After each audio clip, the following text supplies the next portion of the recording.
Grand Theft Auto 1997 was the beginning of the franchise and features the largest map in the franchise. Not by size, of course, but rather by the sheer scale.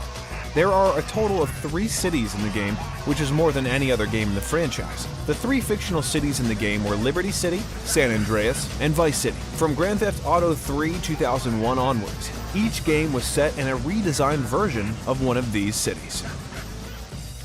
Grand Theft Auto 2, 1999. The GTA franchise is known for their immersive world and fun playlists. However, they are also known for their Easter eggs. Grand Theft Auto 5 featured a bunch of them, as well as every other entry in the franchise. However, a little known fact about GTA 2 is that it is the only game in the franchise that features no Easter eggs.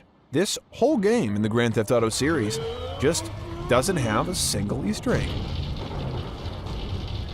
Grand Theft Auto 3, 2001.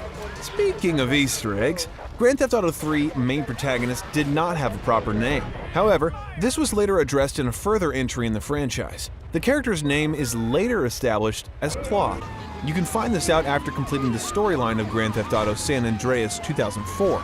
It is assumed that Gloud is Gloud Speed, the main character from Grand Theft Auto 2, 1999.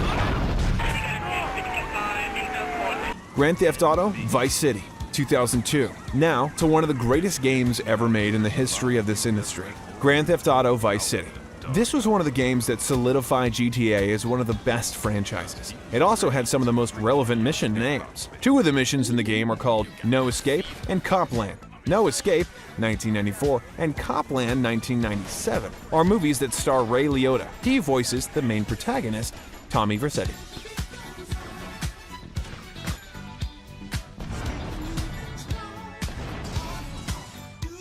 Grand Theft Auto San Andreas, 2004. Grand Theft Auto San Andreas was the biggest game in the franchise when it released. It was also one of the most drastic changes in GTA history. It featured a whole province, state, with 3 different cities that were explorable. Also, it brought back a bunch of characters from Grand Theft Auto 3 and Grand Theft Auto Vice City. Characters such as Gloud, Don Salvatore Leon, Maria LaTorre Leon, Ken Rosenberg, Kent Paul, Catalina, Jethro, Dwayne, and more can be seen in the game doing a few cameos. Grand Theft Auto Liberty City Stories, 2005. Grand Theft Auto Liberty City Stories is a bit of an outlier in the franchise. Not many people know about the existence of this game, nor have they played it.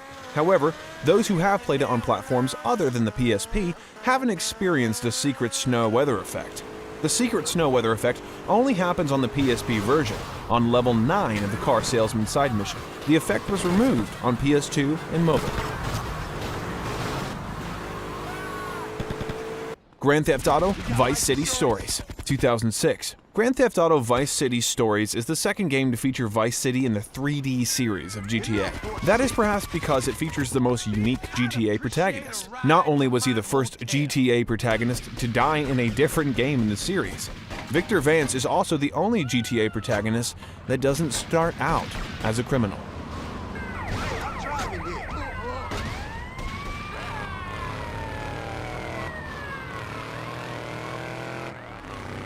Grand Theft Auto 4, 2008.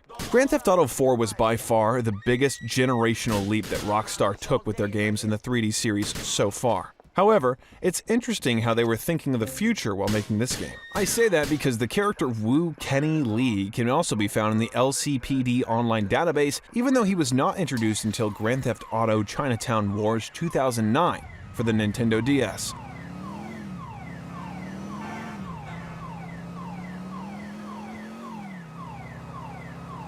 Grand Theft Auto The Lost and Damned, 2009. Not only was Grand Theft Auto Lost and Damned the very first story DLC to ever grace the Grand Theft Auto series, it also is the only 3D GTA game where the protagonist, Johnny Klebitz, cannot have his outfit changed at all. Gloud could have been the other protagonist who can't change, however, he is seen wearing an orange prison suit at the start of the game.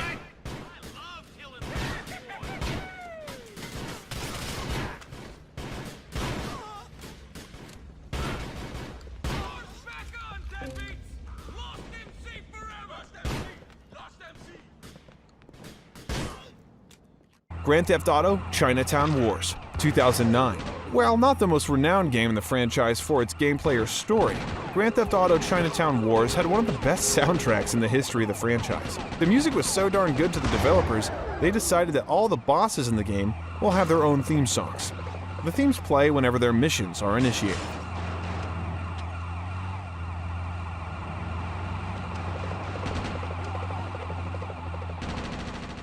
Grand Theft Auto: The Ballad of Gay Tony, 2009.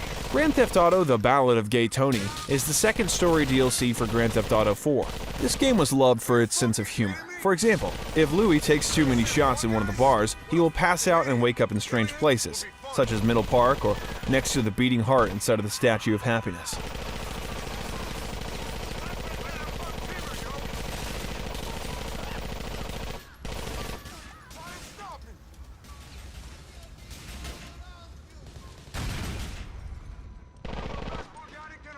Grand Theft Auto 5, 2013. Grand Theft Auto 5 is perhaps the greatest open-world game ever made.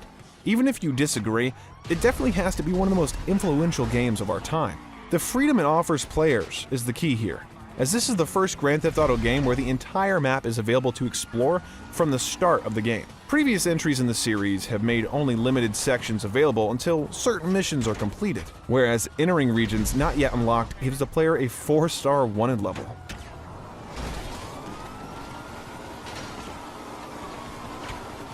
Grand Theft Auto: The Trilogy, the Definitive Edition, 2021. Grand Theft Auto: The Trilogy, and also the Definitive Edition, was honestly the most confusing game in the franchise. Not just to the players, but rather also to the industry. No one really expected these games to be that bad. In fact, it's such a bad game, according to so many people, that it is the only one in the franchise to have less than a 5 out of 10 average rating.